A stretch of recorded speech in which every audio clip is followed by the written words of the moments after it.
कणों से मिलकर बना है। तो जब हम गैस की बात करें, CO2 गैस की बात करें, है ना, O2 गैस की बात करें, तो कुछ इसमें क्या होंगे तब। तो जब मैं ऑक्सीजन गैस की बात करूं, पानी की बात करूं और CO2 गैस की बात करूं, तो ऑक्सीजन गैस क्या है, तत्व है कि यौगिक तत्व, क्योंकि एक ही प्रकार के कण, मतलब ऑक्सीजन ऑक्सीजन से बनी। पानी क्या है, तत्व की यौगिक, यौगिक क्यों है ये, क्योंकि ये दो कण ऑक्सीजन और हाइड्रोजन, मतलब दो तत्वों से मिलकर बना, इसलिए यौगिक है। CO2 गैस क्या है, यौगिक है, क्योंकि यह भी कार्बन और ऑक्सीजन से मिलकर बनी दो अलग तत्वों से। सब अनुपात किस चीज, इसमें हाइड्रोजन दो, ऑक्सीजन एक, इसमें कार्बन एक और ऑक्सीजन दो। अगर हम इनके अनुपात चेंज करेंगे तो हमको जो पदार्थ चाहिए नहीं पड़ेगा। मैंने ये भी बताया, जैसे मैंने अगर एक को हटा दिया, सिर्फ एक ऑक्सीजन और एक कार्बन लूंगी तो कौन सी गैस बनेगी, कार्बन मोनोऑक्साइड। क्या पौधे इससे भोजन बना पाएंगे, नहीं, ये विषैली गैस है ना। ऐसे अगर हम पानी से एक हाइड्रोजन हटा दें तो ये फिर पानी नहीं बनेगा, हम इसको कोई भी दैनिक जीवन उपयोग नहीं कर सकते। तो यौगिक तत्व, तो ये दोनों यौगिक, तो यौगिक में क्या होता है, जो कण होते हैं, जो तत्व होते हैं, उनका अनुपात कैसा होता है, निश्चित। ये समझ में आ गया। अब ये ऑक्सीजन है, तो ये ऑक्सीजन के इसमें कितने हैं, कितना ऑक्सीजन है इसमें, दो है। अब चूंकि एक ही तत्व का में दो ऑक्सीजन, तो ये परमाणु क्या हो गया, ये परमाणु, ऑक्सीजन का एक परमाणु और यह भी ऑक्सीजन का एक परमाणु, ठीक है। अब इस ऑक्सीजन में क्या हो गए, कितने परमाणु हो गए, दो, कितने हो गए, और अगर मैं O2 लिख दूं तब इस दो परमाणु से क्या बन गया, अणु, क्या बन गया, लेकिन ये जो अणु है किसका अणु है, तत्वों का। किसका अणु है ये, तत्वों का। तत्व मैंने बताया क्यों है तत्व, क्योंकि इसमें सिर्फ एक ही प्रकार के माने ऑक्सीजन और ऑक्सीजन। तो परमाणु समझ में आया, सबसे छोटा सिंगल हिस्सा ये क्या हो गया, परमाणु। दो परमाणु मिलकर क्या बन गया, अणु। तो अणु जो होते हैं परमाणु से मिलकर बनते हैं। अणु किससे बनते हैं, परमाणु से। अब ये जल है, ये CO2। अब इसमें कितने परमाणु हैं, तो कुल कितने परमाणु हो गए, 3 परमाणु। कितने परमाणु, 3 परमाणु। लेकिन इसमें जल का कितना अणु है, एक, कुछ नहीं लिखा, मतलब सिंगल H2।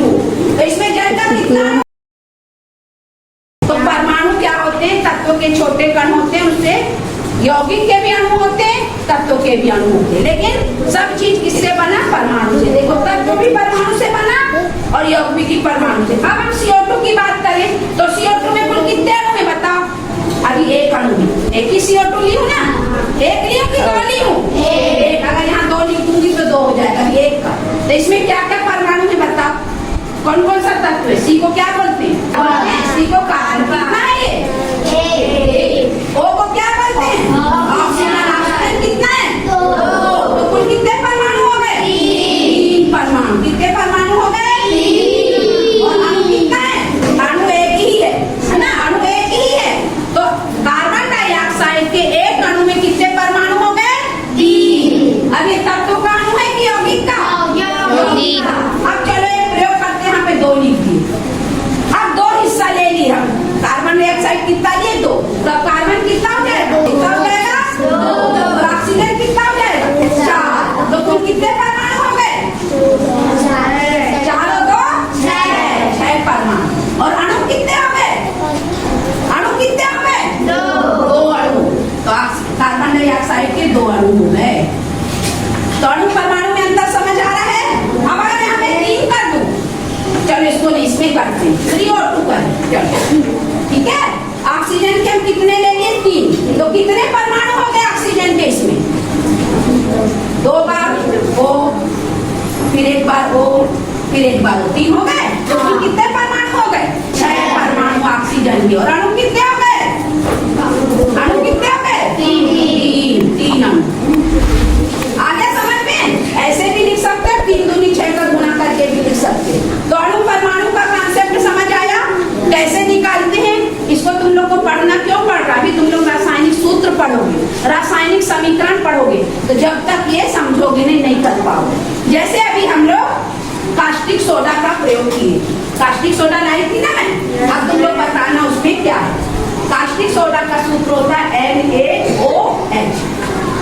अब ये बताइए तत्व है कि यौगिक है, यौगिक है ना। क्यों है यौगिक ये, क्योंकि इसमें अलग अलग तत्व है ना, अलग अलग। कौन कौन सा तत्व है, पहला एक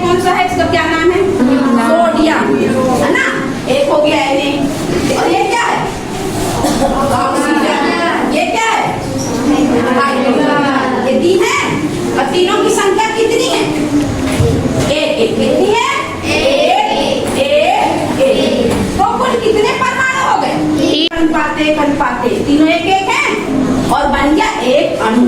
तो 3 परमाणु लेके NaOH का एक अणु बना, वो यौगिक अणु होगा। समझ में आ रहा है कि नहीं आ रहा है? कुछ और सूत्र लिखती हूँ, उसको बताना तुम लोग। नमक सब खाते हो? किसी को पता है नमक का सूत्र? Sodium chloride. अब ये तत्व है कि यौगिक है? गलत। कौन कौन से तत्व नाम बताओ? इसको क्या बोलते हैं? क्लोरीन। क्या बोलते हैं? क्लोरीन। तुम लोग सी दे के कार्बन मत सोचो, एक क्लोरीन का 17 नंबर में कोला पढ़े हो ना, नाम हमको अल्लाह से पेप्सी सोडा कोला, तो कोला में क्लोरीन आता है, खाली सी और एल। अगर कैपिटल लेटर के बाद एक स्मॉल लेटर है, कैपिटल के बाद एक स्मॉल, तो समझ जाना वो एक तत्व है ना, जैसे मैग्नीशियम Mg। तो M और G अलग अलग नहीं करना, Ca कैल्शियम। लेकिन अगर खाली सी लिखा है तो जान जाने कार्बन। ए फर्स्ट लेटर के बाद सेकेंड लेटर हमेशा स्मॉल। लेकिन अगर तुमने ऐसा लिख दिया कैल्शियम तो इट्स रॉन्ग, मैग्नीशियम को ऐसा लिख दिया रॉन्ग, या ऐसा लिख दिया तो भी रॉन्ग, इसको ऐसा लिख दिया तो भी रॉन्ग। पहला लेटर कैपिटल, दूसरा लेटर स्मॉल। इसी से हमको समझ में आता कि एक अलग तत्व, ये अलग तत्व। अगर हमने इसको यहाँ पे ऐसा लिख देते हैं तो हमको ए से सोचना पड़ता कौन सा तत्व। समझ में आया? ये हमेशा ध्यान रखना संकेत लिखते समय, पहला लेटर कैपिटल, उसके बाद दूसरा हमेशा स्मॉल। कोबाल्ट, कोबाल्ट का CO होता है, सी से बहुत सारे हैं, सीजियम, कैडमियम, सब पढ़े हो ना, CD से cadmium, carbon, cobalt, caesium, CS, बहुत सारे हैं सी से। तो एक क्लोरीन हो गए, सोडियम बन गया नमक। तो सोडियम कितना है इसमें? कितना है सोडियम? क्लोरीन कितना है? तो कुल कितने परमाणु हो गए? 2 परमाणु। तो ये 2 परमाणु मिलके सोडियम क्लोराइड का एक अणु बना। क्या बना? एक अणु। तो आप लोग को अणु परमाणु समझ में आ गया? तो अणु किससे बनते हैं? परमाणु। अणु किससे बनते हैं? परमाणु। और वो यौगिक के भी होते हैं अणु और तत्व के भी अणु। ये यौगिक का अणु है। और जब मैंने ऑक्सीजन की बात करी, हाइड्रोजन की बात करी, क्लोरीन की बात करी, जितने भी मैं सब बात करूंगी तो किसके अणु होंगे? ये तत्व। क्योंकि इसमें एक ही प्रकार के कण, क्या है? एक ही प्रकार के। तो जब परमाणु आपस में मिलते हैं तो क्या बनता है? अणु। अब एक चीज बताती हूँ, आयन। अब आयन क्या होता है ये चीज अच्छे से समझिए। जब हमें सोडियम क्लोराइड लिखे और जब हम इसको बिजली प्रवाहित करते हैं तो ये अपने आयन में टूट जाता है, Na+ हो जाता है, Cl-। अब ये क्यों होता है ध्यान से समझना। हम लोग जानते हैं जो भी परमाणु होते हैं इलेक्ट्रॉन, प्रोटॉन और न्यूट्रॉन से बने। किससे किससे बने? इलेक्ट्रॉन, प्रोटॉन और न्यूट्रॉन। जो इलेक्ट्रॉन होते हैं ऋण आवेश, प्रोटॉन धन आवेश और न्यूट्रॉन प्लस माइनस मतलब न्यूट्रल होते हैं। तुम लोग एक बिजली प्रवाहित होते देखते हो तार में, तो उसमें यदि इलेक्ट्रॉन बहते हैं तारों से तभी बिजली प्रवाहित होती है। और ये जो इलेक्ट्रॉन होते हैं, ध्यान दो इधर, ये इलेक्ट्रॉन होते हैं किसी भी परमाणु की बाहरी कक्षा में चक्कर लगाते हैं। कहाँ चक्कर लगाते हैं? बाहरी कक्षा में। और इनकी संख्या क्या होती है आपस में? बराबर। किसी भी तत्व में जितने इलेक्ट्रॉन होंगे उतने ही प्रोटॉन। अब इसको क्यों पढ़ रहे हैं हम? तुम लोग पढ़े होगे हाइड्रोजन नंबर 1 पे, हीलियम 2 पे पढ़े, लिथियम 3 पे। तो क्यों क्रम पे? क्यों? क्योंकि उसमें जो इलेक्ट्रॉन है 1 2 3 4 ऐसे ही। अगर मैं क्लोरीन की बात करूं तो क्लोरीन में कितने इलेक्ट्रॉन है? 17। कितने इलेक्ट्रॉन है क्लोरीन में? 17। और उसका परमाणु क्रमांक भी 17 है, इसलिए क्लोरीन कितने नंबर पे आता है? 17 पे। सोडियम में 11। सोडियम कितने नंबर पे आता है? 11। क्योंकि सोडियम में कितने इलेक्ट्रॉन है? 11। सोडियम में कितने इलेक्ट्रॉन है? 11। और प्रोटॉन भी 11। इलेक्ट्रॉन कितने हैं? 11। प्रोटॉन कितने हैं? 11। और बच गए न्यूट्रॉन। तो जो न्यूट्रॉन होता है वो बराबर भी होता है, बराबर से ज्यादा, उससे बनता है परमाणु भार। तो इससे क्या बनता है? परमाणु संख्या। इससे क्या बनती है? परमाणु संख्या। किसी भी तत्व में उपस्थित इलेक्ट्रॉन या प्रोटॉन की संख्या से ही परमाणु संख्या बनती है। और जिसकी जितनी परमाणु संख्या वो आवर्त सारणी में उसी क्रम पे रहता है। कार्बन कितने नंबर पे? किसी को पता है? 6 पे आया। हाय हेलो लिसन BBC 6वें पे आया। क्यों 6वें में आया? क्योंकि कार्बन की परमाणु संख्या कितनी है? 6।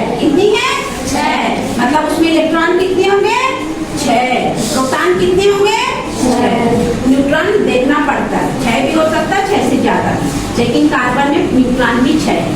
ठीक है, तो समझ में आ रहा है। कोई भी तत्व जो हमने क्रम से पढ़ा 1 से 30 तक, वो उसी क्रम पे क्यों है, ये चीज समझ में आई।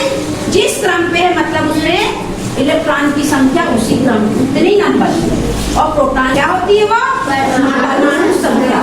तो कुल 118 तक तो ज्ञात हो चुके हैं, और जो 118वें नंबर पे उसकी परमाणु संख्या भी कितनी है 118। कितनी है 118। तो परमाणु संख्या समझ आ गई, आई कि नहीं आई।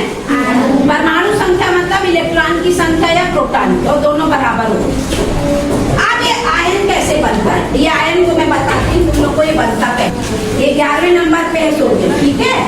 जब इलेक्ट्रॉन बाहरी कक्षाओं में चक्कर लगाते हैं तो किसी भी तत्व की संरचना कैसे होती है, तो यहाँ केंद्र में क्या होता है, नाभिक। क्या होता है, नाभिक। क्या होता है किसी भी तत्व के केंद्र में, परमाणु के केंद्र में नाभिक। अब इस नाभिक में होता है प्रोटॉन और न्यूट्रॉन।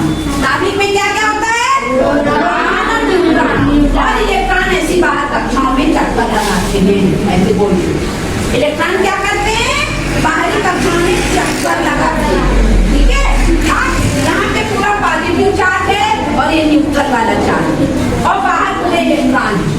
बाहर क्या है, इलेक्ट्रॉन। तो जब हम किसी परमाणु को ऊर्जा देते हैं, गर्म करते हैं या रगड़ते हैं, कुछ भी करते हैं किसी पदार्थ को, तो क्या होते हैं, इलेक्ट्रॉन गर्म होकर अपनी कक्षा को छोड़ के दूसरी कक्षा की दूसरे से बाहर जाते हैं। बाहर कौन जाते हैं, इलेक्ट्रॉन। नाभिक से कोई बाहर नहीं निकलेगा, ये लक्ष्मण रेखा के अंदर टाइटली पैक है, इसीलिए ये न्यूट्रल है, इसमें कोई आवेश नहीं है, उदासी नहीं है, ये धनावेश है। तो सोडियम के बाहरी कक्षा में कितने इलेक्ट्रॉन है, 11। कितने हैं, 11, 2, 8 और फिर 1। अब ये एक इलेक्ट्रॉन क्या करता है, बाहर निकल जाता है। यहाँ पे 8 है, कितने हैं, 8 गिनो, 1 2 3 4 5 6 7 8 और यहाँ पे 2। ठीक है, ये 2। अब सबसे बाहरी कक्षा में एक इलेक्ट्रॉन है, 1। जब इसको ऊर्जा मिलती तो ये क्या करता है, स्थायित्व प्राप्त करने के लिए एक इलेक्ट्रॉन को किसी को दे देता है, दान कर देता है। तब इसमें एक इलेक्ट्रॉन चले गए तो क्या हो गया, 10 हो गया। एक चला गया तो 10 हो गया ना, लेकिन प्रोटॉन तो 11 का 11 है।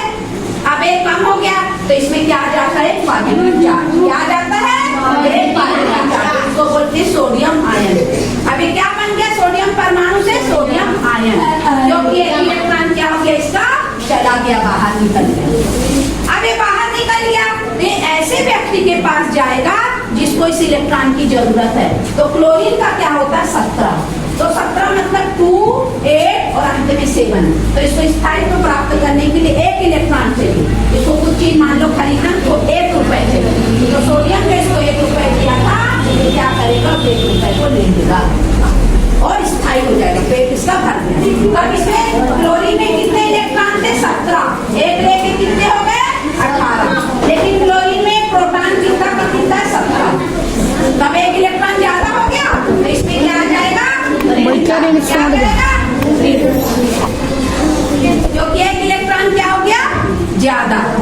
अब ये बन गए आयन, ऋण आयन और धन आयन। तुम लोग को थोड़ा कठिन लग रहा है ना, तो मैं सरल तरीके से बताने का प्रयास करूँ।